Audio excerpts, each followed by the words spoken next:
So the Kensington Holiday Inn Forum is a fantastic investment that we did at Queensgate Investments. The rationale why we purchased it is down to a few key factors. One is the location. The location is absolutely exemplary. You're right on Quomroe Road, which is a main artery into the city.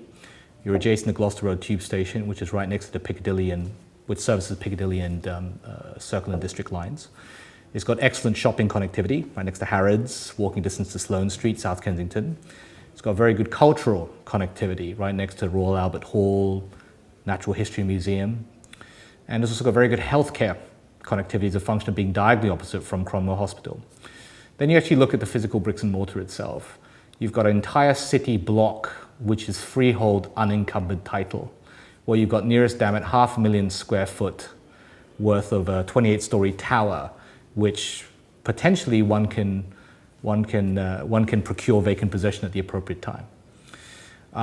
If we then look at the bricks and mortar value or the cap value per key, it was bought at a very, very defensive level, and akin to the type of capital that we have, which is discretionary, permanent, ultra high net worth capital, which look at things on a very, very long and evergreen basis. In terms of the brand, Holiday Inn is a very robust brand, part of a suite that is within InterContinental Hotels, which we have a very privileged and preferred relationship with.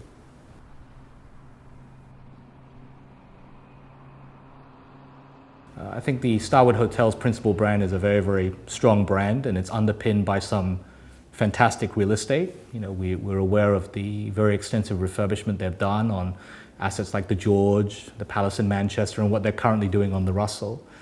And I think the rebrand or refresh of the brand is extremely imperative, aligned with the refurbishment they're doing of the hotel, of the hotel brands. And I think that will help to significantly drive RevPAR growth, and get them to access interesting groups and segments of people that they wouldn't necessarily get, whether they be corporate or whether they be from let's say US or overseas markets. In terms of whether or not other people will launch their own brands, I guess the question that one has to ask when you ask the question of whether a brand is accretive or not is whether or not the uplift in the RevPAR that you procure from getting from having your own brand by accessing different corporate markets, different demographics, different geographies is sufficient in order to justify the cost of setting up their own brand. And sometimes it's most efficient in order to leverage off existing privileged brands, like for instance the Intercon family, Marriott family, things of that nature. But I think what's become increasingly clear in terms of the evolution of brands is that people will be focusing more in terms of developing as many brands as possible to be properly proliferated across luxury, lifestyle, and economy in order to capture as many segments of the market, particularly in today's very dynamic world.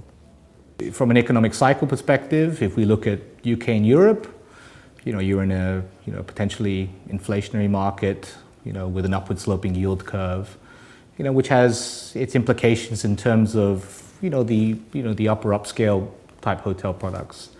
In terms of the economy hotel product, I think that's quite an interesting place in order to park capital as a function of its very, very robust cash flow, particularly as a function of what happens when economic shocks occur.